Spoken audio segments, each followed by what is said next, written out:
Well, for decades, it seems, we've been inching along towards disclosure as members of the military come forward and admit that, yes, they've worked on UFO reverse engineering programs. They've seen it, they've witnessed it. Members of law enforcement have come forward, thousands of eyewitnesses, but still inches every year until now it appears the United States Congress is ready to make a giant leap forward on UFO disclosure. And no one follows this more closely. No one is perhaps one of the better researchers in the world on this subject, Dr. Michael Salla, author of countless books on the subject. I encourage you to read all of them. He writes over at exopolitics.org. Dr. Salla, welcome back to the show. Thanks, Clayton, for having me. My pleasure. And so we've got this bombshell amendment from Senator Chuck Schumer, of all people. This is not some low-level senator, which is an amendment to the Defense Authorization Act, right? Putting money in the defense authorization budget. And there's a draft version that he has put forward called the Unidentified Anomalous Phenomenon Disclosure Act of 2023, and it has overwhelming bipartisan support. Republicans and Democrats are on board with this disclosure act. This could be the moment we've been waiting for. What does this act do? Let's just get into the nitty-gritty of what this act specifically does, and then I want to have a deeper discussion about the broader implications of this, Doctor. Sure. Well, what the Act does is that it puts on the discussion within the US Congress any file, any information concerning non-human intelligence, any debris, any artifacts, technologies derived from UAPs connected to this non-human intelligence.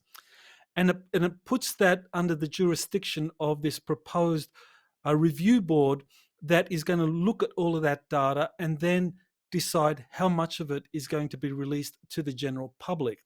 And one of the most important aspects of this proposed act is that it reports directly to the President of the United States. It's very unlike the All-Domain Anomaly Resolution Office that presently reports to the Undersecretary for Defense for Intelligence and Security. He's a mid-level bureaucrat, and between him and the Secretary of Defense, at any point, any kind of UAP information can be blocked. And you can see that already with the Arrow office in terms of it saying, well, we have no data on whether or not there is any extraterrestrial component to the UAPs.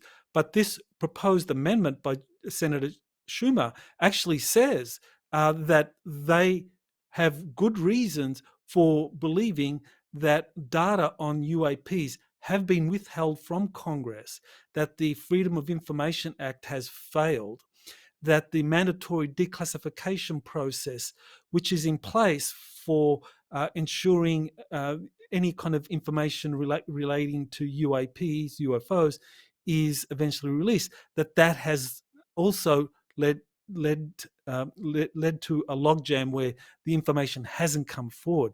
So this proposed amendment bypasses all of that and puts it in the hands of ultimately the president, who is going to be the ultimate arbiter of any information that this review board has, which is going to be held up or released to the general public. It is amazing. I mean, and I think for most Americans to sit there and say, so Congress is literally asking for disclosure, putting it inside of the defense bill. There's no way that this is going to pass. This sounds too good to be true. But in fact, there is broad bipartisan support. Maybe some minor revisions will unfold, but mostly this will probably pass intact. And so what does it mean? Who will this impact specifically? Would it be these large defense companies, Raytheon, Northrop Grumman, et cetera, that will be forced to come forward?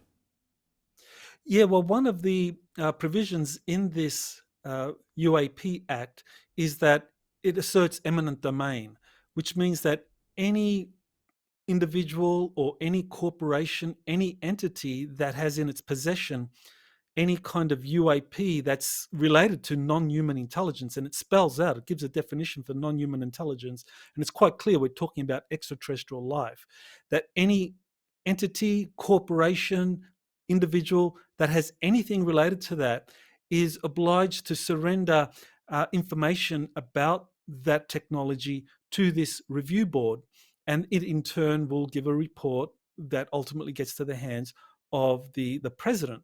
But what it means is that the major aerospace companies that I've been able to, through my kind of years of research into the secret space programs, have been secretly building uh, anti-gravity vehicles of different designs, different sizes, for deployment in these secret space programs in deep space operations, that those corporations will now have to report on this, on the technologies that they've been reverse engineering to this review board, and that makes it possible now for all of this to be finally disclosed. And the big winner and loser are going to be the corporations. On the one hand, they lose because they don't know, they no longer control these technologies in these compartmented programs that they've been running uh, in tandem with the Department of Defense and the intelligence community.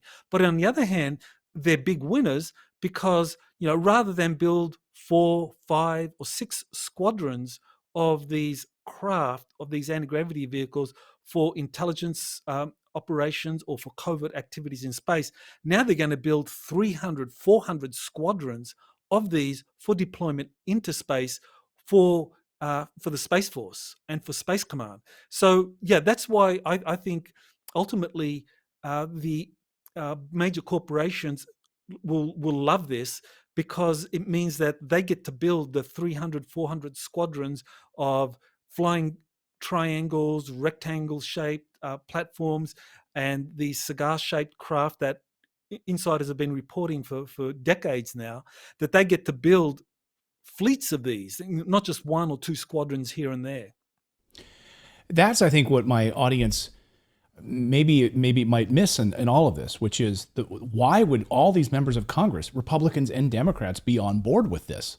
Well, I think we all know that many of them are in the pockets of these big defense companies. If you look at their outlays, the amount of money that they donate to these different politicians, overwhelmingly, almost every politician in Washington receives an enormous amount of money from these defense companies. And so it all makes sense, right? When you think about it in terms of money, they are going to make a lot of money, these defense companies, because now this will not be hidden. They won't have to go to such great lengths to hide it. It won't be small operations. This would be massive out here in the public. Congress is signing off on it. It'll be in front of all of us. And now it won't be in the shadows anymore. And they can say, yes, we've had alien craft for many years. We've been reverse engineering it for many years. We've had to keep it quiet. It's been on the black books now. Now it'll be a part of the main defense budget. And instead of being $886 billion a year, it'll be $1.5 trillion is how much they'll spend on this new defense budget. Am I wrong about this? Yeah, that's about right. I mean, they have been generating a large budget off the books for building these crafts secretly. But now, because it goes through Congress, and because these aerospace companies are going to build this for the military industrial complex, you're going to have hundreds of these craft being built. And so the Congress is going to have to expand the Department of the Pentagon budget. And this is something that goes back to President Eisenhower. I mean, as people well are aware, in 1961, Eisenhower gave his famous military-industrial complex speech. What's not well known is that Eisenhower, in his initial draft, he included Congress in that. It was always going to be about the military-industrial congressional complex, and that's something that's been known, that Congress is married to the military industrial complex. And people like Chuck Schumer, Marco Rubio, Kirsten Gillibrand, while they may present themselves as independent and they're doing this for the common good, really it's because they've been given the green light by the military industrial complex, because they are the most powerful lobby. I mean, they eclipse the pharmaceutical lobby, they eclipse the oil industry lobby. The big boy in town, the 800-pound gorilla in Congress, is the military industrial complex, and they're given the thumbs up to this. And yeah, they want this legislation to go forward, because they're champing at the bits, not only to build massive fleets of anti-gravity spacecraft, not so much to deal with extraterrestrials, because this is the paradox here, because extraterrestrials are a known quantity to the military industrial complex. They know about them. They've made deals. They've been reverse engineering their craft for decades now. But the big unknown is China. Mm. China is building fleets of anti-gravity spacecraft of their own. And only a week ago, there was a very important paper released showing that China's naval shipbuilding capacities exceed that of the Pentagon by a factor of 200 to 1. I mean, that's astounding that they put that out. And the reason they put that out, I believe, is to alert Congress to the fact that if China is outspending US Navy in terms of shipbuilding by a factor of 200 to 1, what is China doing secretly for its space navy?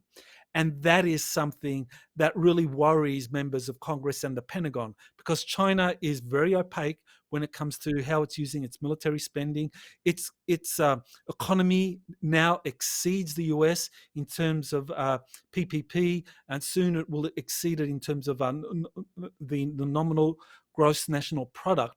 And so China is already a superpower economically, and they are quickly catching up. So the Pentagon knows they have to bring this out into the open source so that they can get Congress to fully fund this secret space program that's now being slowly incorporated into Space Force and into Space Command, so that they can stay well ahead of China for decades to come. There are some people in our audience, and not just my audience, but who will not believe anything until they're standing there looking at a piece of evidence, a craft or a body or something. Ross Coulthart the other day said, in a very short period of time, there's going to be a revelation from Congress which makes this evidence incontrovertible. And so do you think that as part of this disclosure, that members of Congress will come forward with incontrovertible evidence showing a video of a UFO? Here it is. Here's the craft in front of us. This is what we've been reverse engineering, or a body, or something like that, that would make even the grandest skeptic say, okay, there it is. We're moving towards that, definitely. I mean, what we have now with this UAP Disclosure Act is the framework by which that can happen. And it's going to go through the legislative process, and by the end of this year, the National Defense Authorization Act for 2024 will be passed, and this will become law.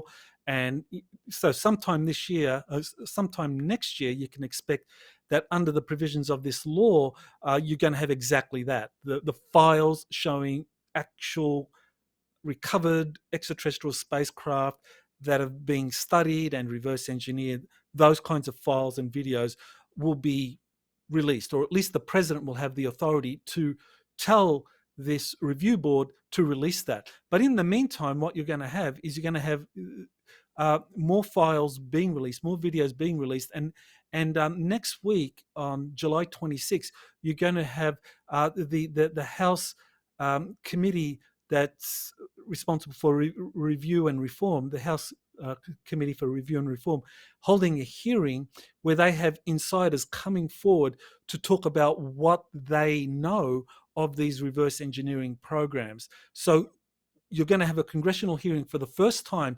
interviewing witnesses. It's not going to be government experts or scientific experts. You're going to actually have whistleblowers for the first time being asked in Congress what they know about these reverse engineering programs that are being studied in Congress. And you might actually have some files being released. So that next week is going to be, I think, going to be unprecedented. And that's just going to set the stage for more revelations, more congressional hearings, not only in the House of Representatives, but also in the Senate.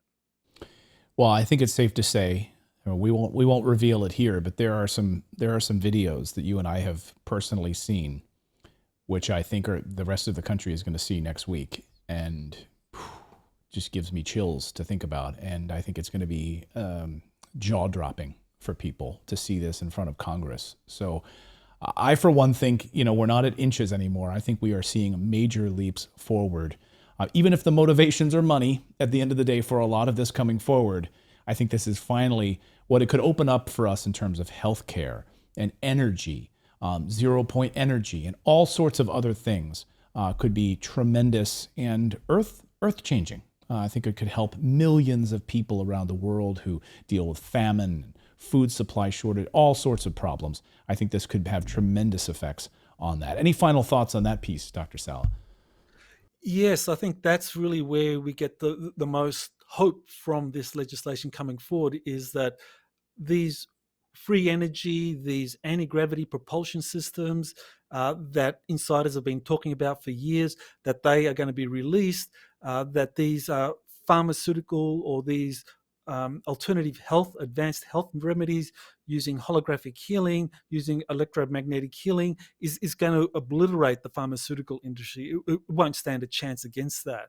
But this is going to be necessary because space travel requires advanced space medicine because space is a very harsh environment. If you're going to have people, if you're going to have pilots and crew manning hundreds of squadrons of anti-gravity spacecraft patrolling the moons of Jupiter that are all under space command, they're not going to pop pills if they get sick under radiation.